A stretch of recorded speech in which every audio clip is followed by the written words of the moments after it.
So my case is about SME based in the south of France called Ekoi. And thanks to a digital pivot, they multiplied their turnover by 18 in only 12 years, from 1 million in 2008 to 18 in 2020. So a few words about Ekoi. I haven't chosen a cycling company because of our host, the Slovenians who won the Tour de France wonderfully, but because it's a good case. It was created in 2001, and so as I said, it is specialized in cycling equipment. They sponsor the best cycling teams, so you can see some of them on my screen, and some major players, some major cyclists. Why did they decide to go digital? Long story short, in 2001, they had traditional distribution circuits with all the retailers and wholesalers on the market, especially the French market. But they were facing many constraints regarding their distribution circuit. Constraints because they had a low bargaining power with these major players, and hence they had low margins. They had difficulties to co-develop products with them because actually these players were imposing some standards on this company, on Ekoi, and also they had constraints on their stock management because these players chose when they had to deliver the products, and Ekoi didn't have any hand on that. So in 2008, they decided to create a showcase website. Initially, it was for communications purposes, to promote their brand, their sponsors, their expertise. But soon they saw that it was working very much, and they had a growing web traffic. So they decided to pursue and go faster, and they decided to create a commercial website. In 2 years, their turnover was 1.5 million, only coming from this website. So it was even more than the income coming from the traditional distribution circuit. So at this point, in 2010, they decided to go 100% digital.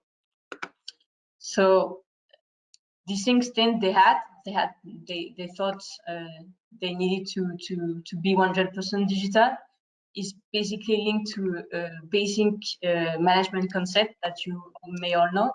It's the value chain concept. Quickly, it's the capacity of a company to acquire a competitive edge.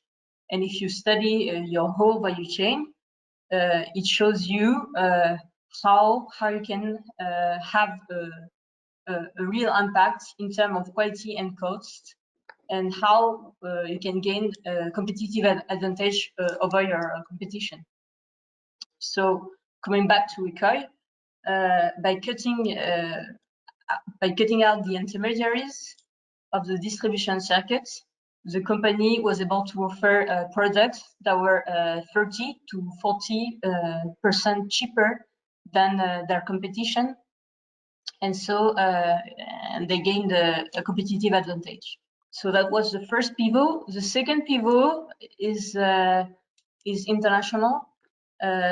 Until 2014, their focus was mainly on national markets and Belgium.